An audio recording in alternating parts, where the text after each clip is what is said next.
तो सबसे पहले एक और 11 में बात किसान आंदोलन की करेंगे, जो आज अपने छठे दिन पर पहुंच गई है। आज किसान और सरकार बातचीत की टेबल पर आमने सामने होंगे। दोपहर 3 बजे का वक्त तय किया गया है। विज्ञान भवन में ये वार्ता होनी है। किसानों से मिलने से पहले दोनों तरफ से रणनीति बन रही है।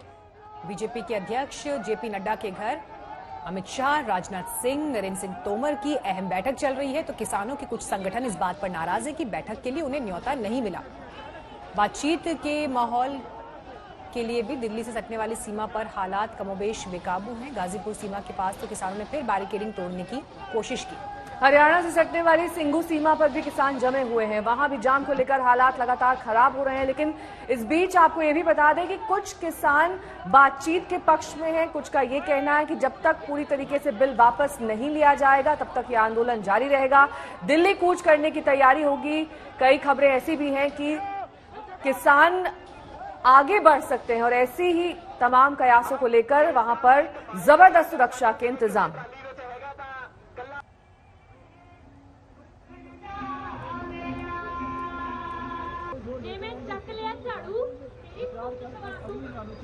हिमांशु मिश्रा हमारे संवाददाता इस वक्त तमाम जानकारी के साथ सिंघू बॉर्डर से हमारे साथ जुड़ गए हैं। वहीं हमारे साथ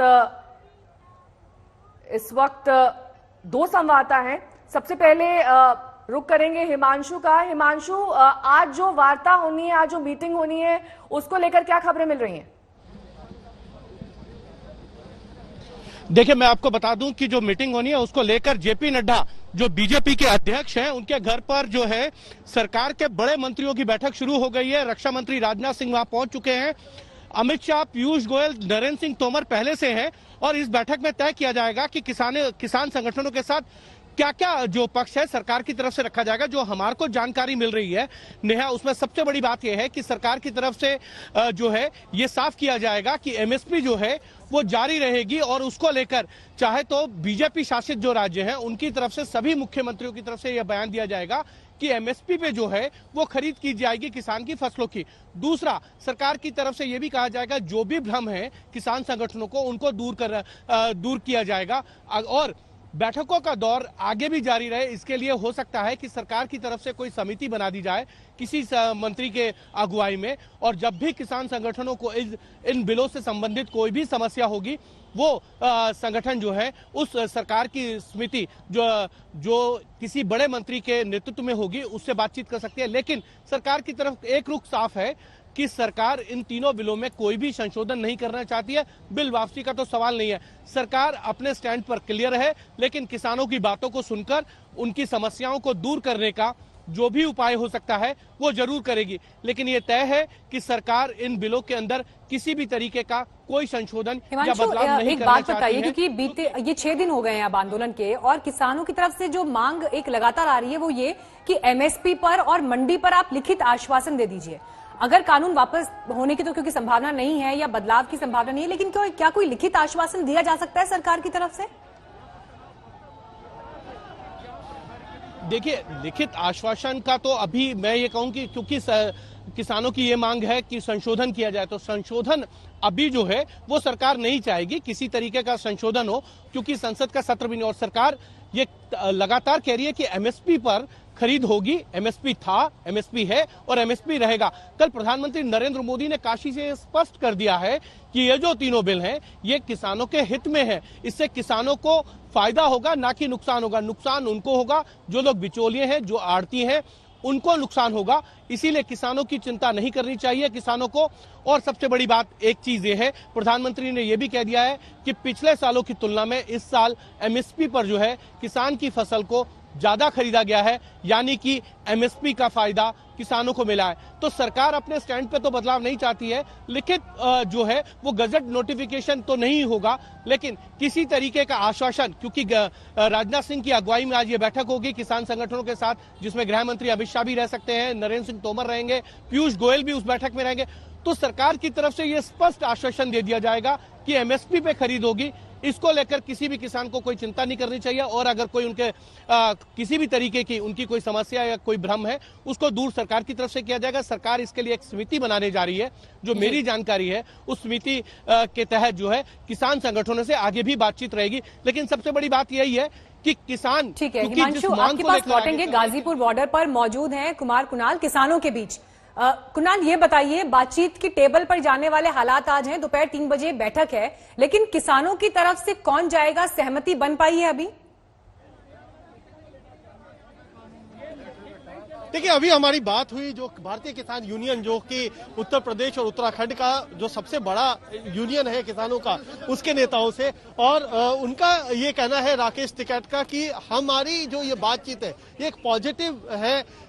अगर हम बात करें कि किस चीज पे, किन मुद्दों पर आज की जो बातचीत है, क्या आप इसको एक पहल मानते हैं, अच्छी पहल? भाई, बातचीत के मुद्दे तो खुले हैं। 3 अध्यादेश, जो हमारे 3 अध्यादेश हैं, उन पर हमारा फोकस है। आज हमारा डेपुटेशन सारे किसान संगठनों का जो कोऑर्डिनेशन कमेटी है उसका जा रहा है। क्या वार्ता होती, क्या फैसला होता, वो निकल के आएगा, उस पर विचार करेंगे इसके बाद। अभी थोड़ी देर पहले वैसे हमारी बात जो मैं बता रहा था मीनाक्षी की, राकेश टिकैत से हो रही थी, उनका ये कहना है कि पहले जो एमएसपी का मुद्दा है, यानी न्यूनतम समर्थन मूल्य है, उसके मुद्दे पे सबसे महत्वपूर्ण बात होनी है। कल देव दीपावली के मौके पर वाराणसी का नजारा अद्भुत और अलौकिक था। वाराणसी में 84 घाट लाखों दियों से रोशन था। इस दृश्य के साक्षी बनने खुद प्रधानमंत्री मोदी वहां मौजूद थे। मां गंगा की जय।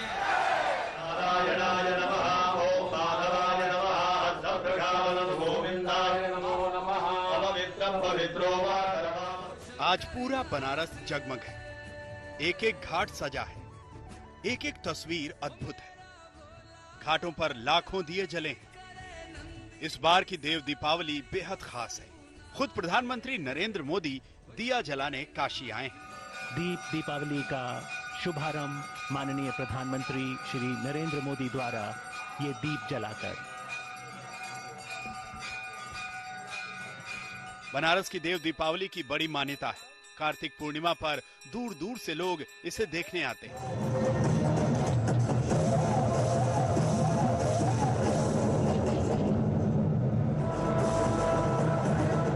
लेकिन पहली बार ऐसी भव्य तस्वीरें दिखी। पहली बार कोई प्रधानमंत्री देव दीपावली पर बनारस आया है।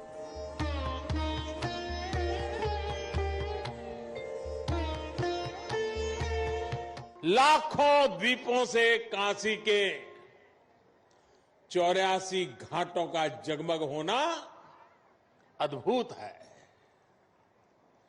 गंगा की लहरों में ये प्रकाश इस आभा को और भी अलौकिक बना रहा है। और साक्षी कौन है, देखिए ना।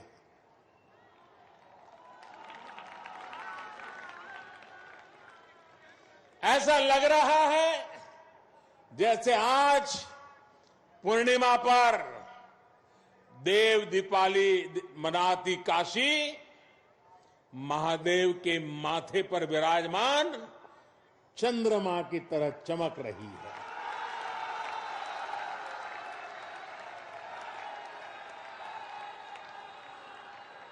काशी की महिमा ही ऐसी है। दीपावली पर अयोध्या सजी है, देव दीपावली पर काशी सजी है। प्रधानमंत्री की काशी अब कितनी बदल गई है। अलकनंदा क्रूज पर सवार होकर खुद प्रधानमंत्री ने इसे देखा। जिस अलकनंदा क्रूज से पीएम मोदी बनारस के घाटों पर घूमे, गंगा किनारे बदलते बनारस को देखा, वो क्रूज 2 साल पहले ही चलाया गया है। इसी तरह के नए नए प्रोजेक्ट से बनारस की तस्वीर बदल गई है। जब से पीएम मोदी वाराणसी से सांसद बने हैं, तब से इस प्राचीन नगरी को भव्य स्वरूप देने का बीड़ा उठाया है। इसी के लिए आज पीएम फिर बाबा विश्वनाथ का आशीर्वाद लेने के लिए आए।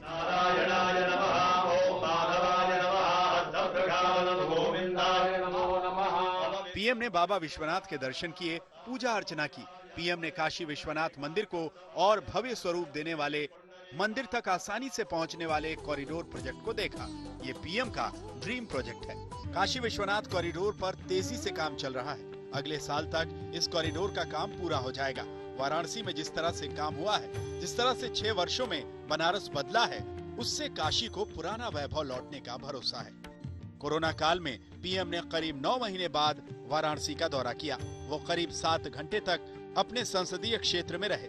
6 लेन हाईवे का उद्घाटन करने से लेकर देव दीपावली मनाने तक पीएम का वाराणसी में ये यादगार दौरा रहा। श्वेता सिंह के साथ कुमार अभिषेक, वाराणसी, आज तक। प्रधानमंत्री की पहचान एक शिव भक्त के तौर पर है, इसीलिए जब देव दीपावली के मौके पर वो काशी पहुंचे तो दिया जलाने से पहले बाबा विश्वनाथ के मंदिर में जाकर पूरे विधि विधान के साथ पूजा अर्चना की। साथ ही प्रधानमंत्री मोदी ने काशी विश्वनाथ कॉरिडोर का भी मुआयना किया, जिसको बड़े जतन से बनवाया जा रहा है।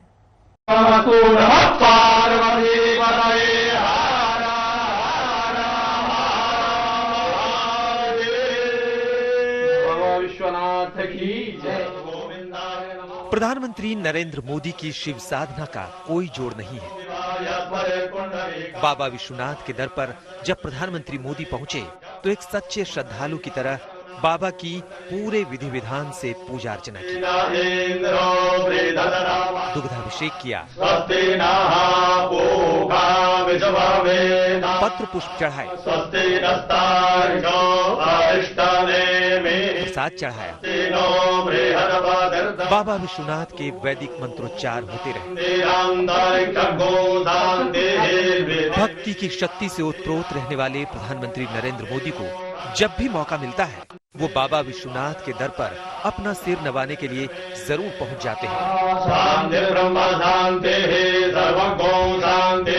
हमारे शास्त्रों में कहा गया है, काश्या ही काशते काशी सर्व प्रकाशिका, अर्थात काशी तो आत्मज्ञान से प्रकाशित होती है, इसलिए काशी सबको, पूरे विश्व को प्रकाश देने वाली है, पथ प्रदर्शन करने वाली है। हर युग में काशी के इस प्रकाश से किसी न किसी महापुरुष की तपस्या जुड़ जाती है। 6 साल में प्रधानमंत्री मोदी 6 बार बाबा विश्वनाथ के मंदिर में जाकर पूजा अर्चना कर चुके हैं। कभी कभी मुझे लगता है काशी ने मुझे बदल दिया है। यहाँ का जो ज्ञान परंपरा है, यहाँ की जो विशेषताएं हैं, यहाँ की जो सांस्कृतिक चेतना है, यहाँ के जो वैल्यूज है, मैं दुनिया में जहाँ भी जाता हूँ बड़े गर्व के साथ गंगा जल किसी को देता हूँ तो मुझे इस बातों का गर्व होता है कि ये मेरा देश है। और तो एक प्रकार से काशी ने भी मुझे बदला है। 2014 में जब प्रधानमंत्री मोदी ने हिंदुस्तान की कमान संभाली थी, उससे ठीक पहले आकर बाबा विश्वनाथ के दर्शन किए थे। लेकिन पीएम मोदी सिर्फ दर्शन करके चले जाने वाले शख्स नहीं है। उन्होंने तभी काशी विश्वनाथ और गंगा मैया के बीच की दूरी को मिटा देने का प्रण कर लिया था और इसकी बुनियाद रखी थी काशी विश्वनाथ कॉरिडोर से। ऐसे जकड़ा हुआ था हमारा बाबा, चारों तरफ दीवारों में फंसा हुआ था, शायद पता नहीं कितनी सदियों तक सांस लेने भी दिक्कत रही होगी। अब पहली बार अगल बगल की कई इमारतों को एक्वायर किया गया। भोले बाबा को तो मुक्ति मिलेगी, लेकिन भोले बाबा के भक्तों को विशालता की अनुभूति होगी। ये एनिमेटेड तस्वीर गंगा मैया से बाबा विश्वनाथ के मंदिर को जोड़ने के उस सपने को दिखाता है जिसको प्रधानमंत्री मोदी ने साकार कर दिया। अब गंगा में डुबकी लगाकर खूबसूरत गलियारे से चलते हुए श्रद्धालु सीधे बाबा विश्वनाथ को अपनी श्रद्धा और आस्था के पुष्प चढ़ा सकेंगे। हर साल आयोजन होता है, इस साल अलग था, खास बहुत अलग था इस बार। बहुत प्यारा था, बहुत प्यारा। इस बार का सबसे बढ़िया था, लेजर का सबसे अच्छा था। सबसे अच्छा क्यों था इस बार? इस बार का सबसे अच्छा था कि हमारे आदरणीय मोदी जी इस बार यहाँ पे देव दीपावली में सम्मिलित होने आए, जिससे युवाओं का बहुत अच्छा रहा। कोरोना के बाद ये पहला ऐसा एक मौका है जिसपे हम सारे काशीवासी एक साथ खुश होने का मौका दिया। सबको एक साथ खुश होने का मौका, सबको बहुत मस्त लगा। गंगा मैया को छूते मणिकर्णिका घाट, जलासेन घाट और ललिता घाट से इसका मुख्य द्वार होगा और धीरे धीरे जब आप भीतर की तरफ जाएंगे तो इसकी भव्यता और बढ़ती जाएगी। इसमें सब कुछ है। Heritage library, cafe, multipurpose hall, वैदिक केंद्र, वाराणसी गैलरी, यात्री सुविधा केंद्र, व्यूइंग गैलरी, म्यूजियम। काशी वाले धन्य हो गए। Kashi Vishwanath corridor 55,000 square metre में बन रहा है। कॉरिडोर को राजस्थान और मिर्जापुर के गुलाबी पत्थरों से सजाया जा रहा है। तराशे गए करीब 65,000 क्यूबिक फीट गुलाबी पत्थरों की पहली खेप पहुंचने के बाद काम अब तेजी से बढ़ रहा है। मंदिर से गंगा तक 24 इमारतें बनाई जानी हैं, जिनमें 19 पर काम चल रहा है। 345 करोड़ 27 लाख रुपए की लागत से इस कॉरिडोर को बनाया जा रहा है। इस भव्य कॉरिडोर के निर्माण का प्रधानमंत्री मोदी ने जायजा लिया। तो किसान आंदोलन के छठे दिन आज किसान और सरकार के बीच बातचीत होने के आसार हैं। दोपहर 3 बजे का वक्त तय किया गया है और विज्ञान भवन में ये वार्ता होनी। किसानों से मिलने से पहले दोनों तरफ से रणनीति बन रही है। इस वक्त बीजेपी के राष्ट्रीय अध्यक्ष जेपी नड्डा के घर एक अहम बैठक चल रही है, जिसमें अमित शाह, राजनाथ सिंह, नरेंद्र सिंह तोमर मौजूद हैं। किसानों के साथ कैसे बात हो, उन्हें न्योता तो दिया गया है, लेकिन ये बातचीत किस दिशा में आगे जाएगी, कैसे समझौता होगा, इस पर रणनीति तैयार हो रही है। हालांकि कुछ किसान संगठन इस बात से नाराज हैं कि उन्हें बैठक के लिए न्योता नहीं मिला। बातचीत के माहौल के बीच भी दिल्ली से सटने वाली सीमा पर हालात कमोबेश वैसे ही बने हुए हैं। गाजीपुर सीमा के पास तो किसानों ने बैरिकेडिंग तोड़ने की कोशिश की है। ट्रैक्टर ट्रॉली के जरिए ये बैरिकेडिंग हटाने की कोशिश की गई। हरियाणा से सटने वाले सिंगू सीमा पर भी किसान जमे और वहां भी जाम को लेकर हालात खराब हो रहे हैं। छठा दिन है ये आंदोलन का।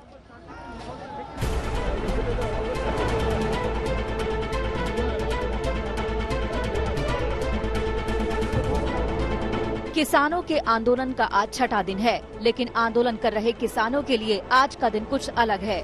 दिल्ली बॉर्डर पर सुबह से गहमा गहमी है, सुगबुगाहट है। सड़कों पर डटे किसानों में कोई चर्चा में मशगूल है तो कोई चाय की चुस्कियों के साथ अखबारों पर नजर जमाए हुए है।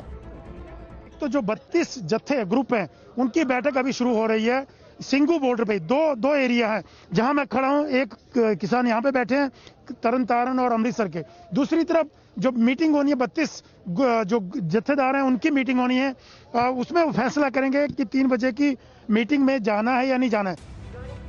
किसानों को सरकार का बुलावा आया है। जिन मसलों को लेकर किसान पंजाब से चलकर आए, उन्हीं मसलों पर आज बातचीत का न्योता है। दोपहर 3 बजे दिल्ली के विज्ञान भवन में किसानों को बुलाया गया है। कृषि मंत्री नरेंद्र तोमर खुद किसानों से बातचीत करेंगे। इस बातचीत के लिए कृषि मंत्रालय की चिट्ठी जारी की गई है, जिसमें बताया गया है कि इस बैठक में कौन कौन किसान शामिल होंगे, किस संगठन के किसान शामिल होंगे। चिट्ठी के मुताबिक आज की बैठक में पंजाब के अलग अलग गुटों के 32 किसानों को न्योता दिया गया है, जो पहले दौर की बातचीत में भी शामिल थे। किसान आंदोलनरत हैं और सर्दी का मौसम है, कोविड का भी संकट है और इसलिए ऐसा लगता है कि 3 दिसंबर से पहले भी वार्ता की जाए और कोई रास्ता निकले तो ज़्यादा अच्छा होगा। इसलिए 1 दिसंबर को दोपहर 3 बजे विज्ञान भवन में उन सभी किसान यूनियन के नेताओं को आमंत्रित किया गया है जो पहले दौर की वार्ता में उपस्थित। किसानों से बातचीत के लिए 3 दिसंबर की तारीख पहले तय की गई थी। इसी दिन पंजाब के किसानों से तीसरे दौर की बातचीत होनी थी, लेकिन सरकार ने इस तारीख को 2 दिन पहले कर दिया। इसकी वजह किसानों का आंदोलन नहीं, बल्कि दिल्ली की ठंड और कोरोना है।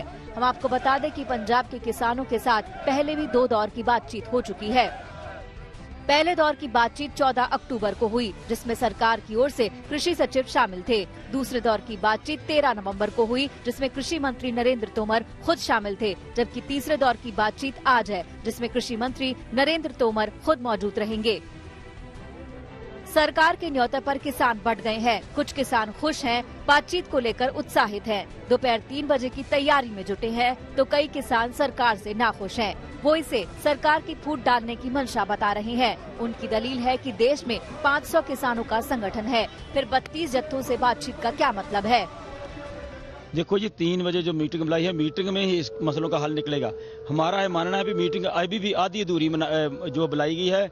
32 संगठनों को बुला लिया गया है, 500 से प्लस संगठन है देश में, उनको छोड़ दिया गया है। हमारा कहना है कि सभी संगठनों को बुलाया जाए और मोदी जी खुद मीटिंग लेकर ये बिल रद्द करने की कवायद शुरू करें। किसानों का एक गुट तो धमकी पर उतारू है। वो पूरी दिल्ली की घेराबंदी की चेतावनी दे रहे हैं। उन्हें लगता है कि सरकार गंभीर नहीं है। दिल्ली से अशोक सिंघल, कुणाल कुमार, अरविंद ओझा के साथ तनुश्री पांडे, आज तक ब्यूरो। तो इस रिपोर्ट के जरिए आपने देखा कि किस तरीके से सरकार के न्योते पर किसान भी दो धड़ों में बंट चुके हैं। जिन्हें न्योता मिला है वो बातचीत का एजेंडा तय कर रहे हैं, तो दूसरा एक ऐसा गुट भी है जो सरकार के न्योते को फूट डालने वाला बता रहा है। 3 बजे की बैठक से पहले दिल्ली बॉर्डर पर डटे किसानों की एक ग्राउंड रिपोर्ट देखिए।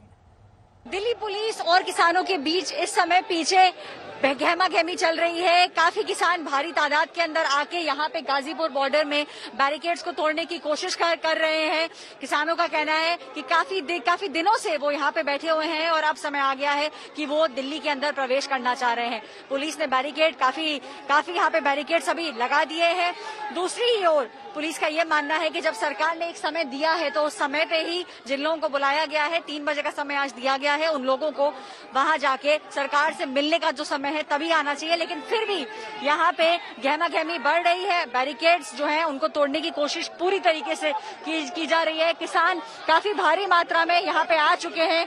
ये बॉर्डर है, दिल्ली का बॉर्डर है। अगर किसानों ने इसको तोड़ के आगे किसान अगर बढ़े तो वो दिल्ली के अंदर प्रवेश कर जाएंगे। लेकिन अभी भी किसान यूनियन के जो यहाँ पे जितने भी नेता हैं उन लोगों का कहना है कि वो तोड़ के आगे बढ़ने की पूरी कोशिश करेंगे और इतनी जल्द इस चीज को अपने हाथों से जाने नहीं देंगे। ऐश्वर्या पालीवाल, आज तक के लिए, कैमरा पर्सन सत्यारंजन के साथ। दिल्ली और हरियाणा को जोड़ने वाला टीकरी बॉर्डर पूरी तरह से बंद पड़ा हुआ है। हमारे पीछे अगर आप देखें तो किसान है वो प्रदर्शन कर रहे हैं, जबकि यहाँ पर भारी फोर्स की तैनाती है। बीएसएफ के जवान यहाँ पर पूरी तरह से तैनात किए गए हैं। उसके अलावा दिल्ली पुलिस की भारी भरकम फोर्स यहाँ पर मौजूद है। इसके अलावा डीसीपी, दिन के वक्त 2 डीसीपी यहाँ पर तैनात रहते हैं, रात के वक्त 2 डीसीपी आप यहाँ पर तैनात रहते हैं। इससे आप अंदाजा लगा सकते हैं कि किस तरह के यहाँ हालात हैं। इसके अलावा इंटेलिजेंस ब्यूरो के अधिकारी भी वक्त पर यहाँ पर आते हैं, दिल्ली पुलिस के अधिकारियों से मीटिंग करते हैं और हालात का जायजा लेते हैं। लेकिन आपको दिखाना चाहूंगा कि ये जो 2 बैरिकेड है, इसके पीछे की तरफ तकरीबन 1500 से ज्यादा जो किसान हैं वो यहाँ पर धरने पर बैठे हुए हैं। लगातार यहाँ पर नारेबाजी चल रही है। जिस तरीके से हालात यहाँ पर बने हुए हैं, उसके बाद अगर आप देखें तो दूसरी तरफ न सिर्फ बीएसएफ, दिल्ली पुलिस, बल्कि आईटीबीपी के जवानों को भी यहाँ पर तैनात कर दिया गया है। टीकरी बॉर्डर काफी अहम माना जाता है क्योंकि ये हरियाणा से दिल्ली को जोड़ता है और हरियाणा से दिल्ली में कई जरूरी सामानों की सप्लाई होती है। लिहाजा ये जो बॉर्डर है यहाँ से सप्लाई तो बंद है, लेकिन कई पतली संकरी गलियों के रास्ते दिल्ली में कनेक्टिविटी अभी भी जुड़ी हुई है। किसानों की रणनीति ये थी कि जो 5 बॉर्डर हैं उनको पूरी तरह से बंद किया जाए। हालांकि अभी तक सिर्फ 2 बॉर्डर, सिंगू बॉर्डर और टीकरी बॉर्डर बंद है।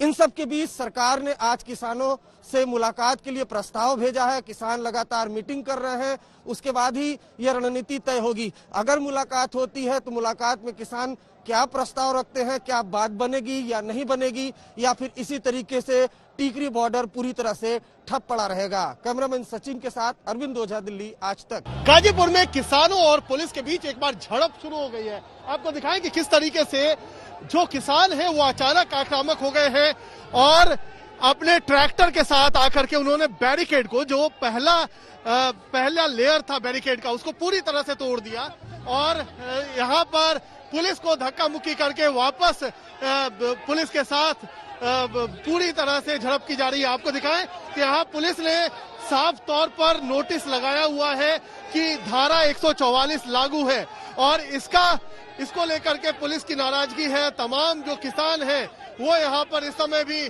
पूरी तरह से कोशिश कर रहे हैं कि इस पूरे बैरिकेड को तोड़ दिया जाए। दूर दिखाएंगे कि जो ट्रैक्टर है, ट्रैक्टर पे ऊपर किसान चढ़े थे और उन्होंने आकर के सीधे इस पूरे बैरिकेड में टक्कर मार दी और इस बैरिकेड को तोड़ने की कोशिश की। हालांकि पुलिस ने फिलहाल, और जो अर्धसैनिक बलों के जवान हैं उन्होंने स्थिति संभाली और किसी तरीके से बैरिकेड को दोबारा अपनी जगह पर लगाया है।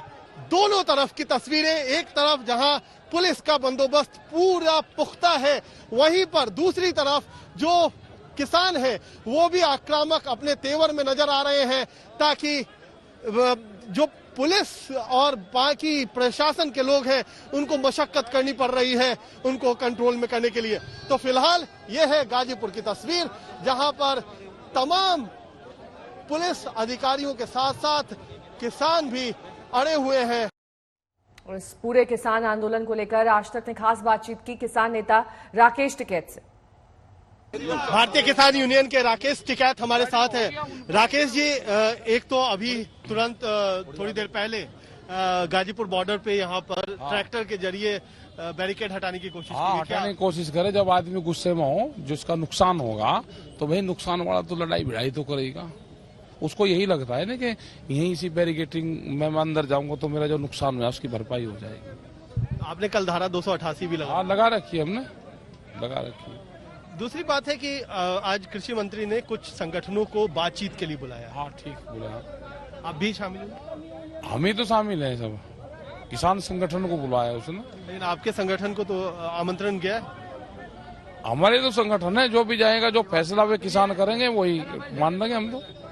क्या रणनीति, कुछ बातचीत हुई है? क्या रणनीति रहेगी, क्या डिमांड? पूरे देश का एक ही सवाल है, एमएसपी को बहाल करो, उस पर खरीद की गारंटी दो, और चीजों पर बातचीत हो जाएगी। एक ही तो सवाल पूरे देश का, अब एक सवाल बड़ा सवाल है, उसको बहाल करो तो बातचीत होगी। मतलब आज बातचीत होगी। तो देश की नजर आज सरकार और किसानों के बीच होने वाली बातचीत पर टिकी हुई है, लेकिन सरकार इस आंदोलन को कैसे देख रही है वो कल वाराणसी में पीएम मोदी ने साफ कर दिया है। प्रधानमंत्री ने सिर्फ सरकार की नीयत को गंगा की तरह पवित्र बताया, बल्कि कृषि कानून को किसानों के हित में बताया। मुझे एहसास है कि दशकों का छलावा किसानों को आशंकित करता है। किसानों का दोष नहीं है, लेकिन मैं देशवासियों को कहना चाहता हूं, मैं मेरे किसान भाई बहनों को कहना चाहता हूं, और मां गंगा के घाट पर से कहना चाहता हूं, काशी जैसी पवित्र नगरी से कह रहा हूं, अब छल से नहीं, गंगा जल जैसी पवित्र नीयत के साथ काम किया जा रहा है। बीते कुछ समय से हम एक नया ट्रेंड देख रहे हैं।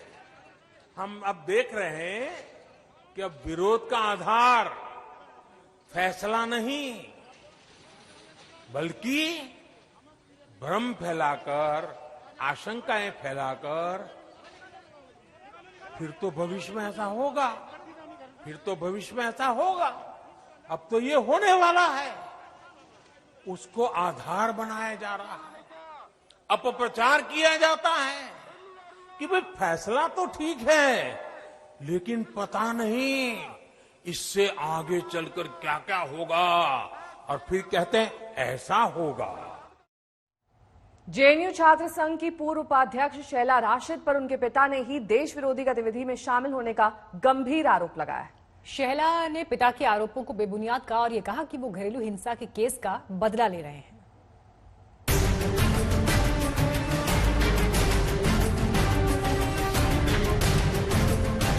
जेएनयू छात्र संघ की पूर्व उपाध्यक्ष शैला राशिद का विवादों से गहरा नाता रहा है। जेएनयू में वो गलत वजहों से चर्चा में रही।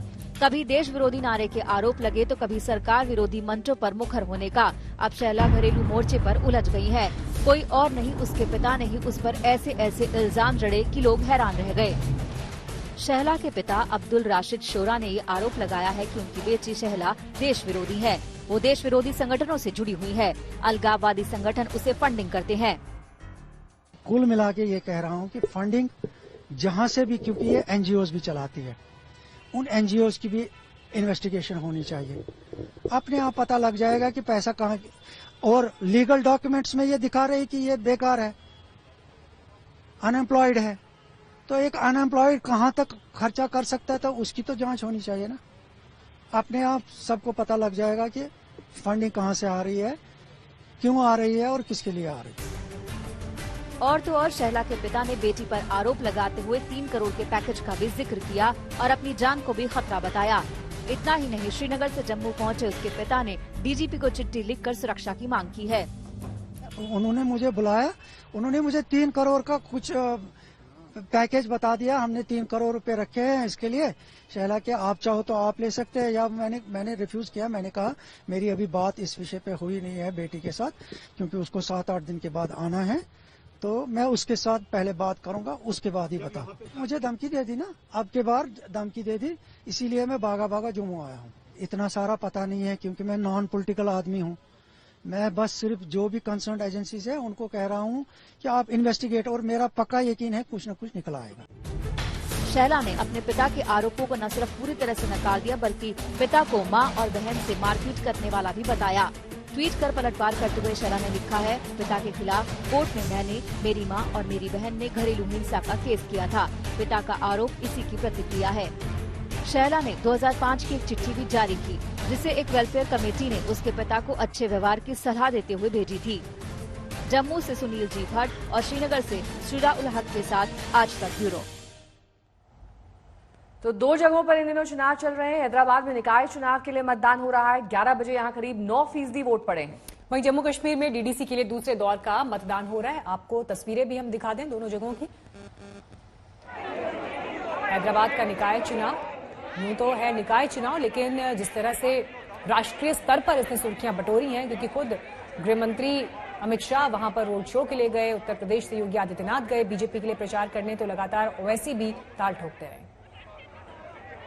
मैंने अपना जो डेमोक्रेटिक राइट है, अपनी पसंद का इजहार आज किया हूं, और मैं आप तमाम के जरिए से हैदराबाद के अवाम से अपील कर रहा हूं कि वो अपने के कोर्ट का इस्तेमाल करें और हैदराबाद और बिलखुसूस पुराने शहर की तरक्की के लिए, उसकी तहजीब, सखाफत, उसकी जबान, उसके कंपोजिट कल्चर के लिए आप तमाम को निकल कर मैं अपील कर रहा हूं कि निकल कर वोट का इस्तेमाल करिए और ज़्यादा से ज़्यादा वोट का इस्तेमाल करिए। पोलिंग परसेंटेज को बढ़ाइए। पूरा यहाँ पर इंतज़ाम इलेक्शन कमीशन की तरफ से किया गया है। सोशल डिस्टेंसिंग का लिहाज रखा गया। हम उम्मीद करते हैं कि शाम 6 बजे तक हर हैदराबाद की वोटर राय दहिंदे निकलकर अपने के कोर्ट का इस्तेमाल करेंगे और इस जमहूरियत को और मजबूत करेंगे और उसको कामयाब करेंगे। 4 तस्वीरें आपके सामने हैं, किस तरीके से इस निकाय चुनाव को लेकर सरगर्मी देखी जा रही है। लेकिन इस बीच आशीष पांडे हमारे संवाददाता तमाम जानकारी के साथ हमारे साथ जुड़ गए हैं। आशीष, जिस तरीके का उत्साह, जिस तरह की सरगर्मी नेताओं के बीच दिख रही थी, क्या वैसी ही वोटर्स के बीच भी दिख रही है आज इस चुनाव में? जी, अगर हम वोटर्स की बात करें तो अभी धीमा मतदान है। करीब 11 बजे तक 9% मतदान हो चुका है और यहाँ पर अभी आप देख सकते हैं हम राजभवन रोड के इस पोलिंग स्टेशन पे, यहाँ पर धीरे धीरे लोग आ रहे हैं। धीरे जैसे जैसे दिन चढ़ रहा है वैसे वैसे लोग आ रहे हैं। लेकिन यहाँ पर एक खास मैं बात बताना चाहूंगा, कुछ लोगों का ये कंप्लेन है कि उनके वोट को किसी और ने डाल दिया। कितने बजे आए थे आप? सर मैं 10 बजे को आया था सर, 10 बजे को आया था। 10 बजे आए थे जी सर। वोट नहीं डाला? नहीं डाला सर। सर कोई डाल के चले गया वो। सर ये बता रहे हैं इनका वोट कोई डाल के चला गया। पोलिंग ऑफिसर से बात करो, पोलिंग ऑफिसर से बात करो, प्रिसाइडिंग ऑफिसर। क्या कितना क्या आप लोग का अरेंजमेंट क्या है आपका? हम लोग police department, presiding officer, polling staff से आप बात करना। तो जाहिर तौर पे यहाँ पर लोग कंप्लेन भी कर रहे हैं कि उनके वोट को दूसरे लोग डाल के चले गए। अगर हम पूरे शहर की बात करें तो कड़ी सुरक्षा व्यवस्था के बीच में वोटिंग की जा रही है। अभी सूचना मिल रही है कि कुछ इलाकों में भाजपा, भारतीय जनता पार्टी और टीआरएस आशीष लौटेंगे आपके पास।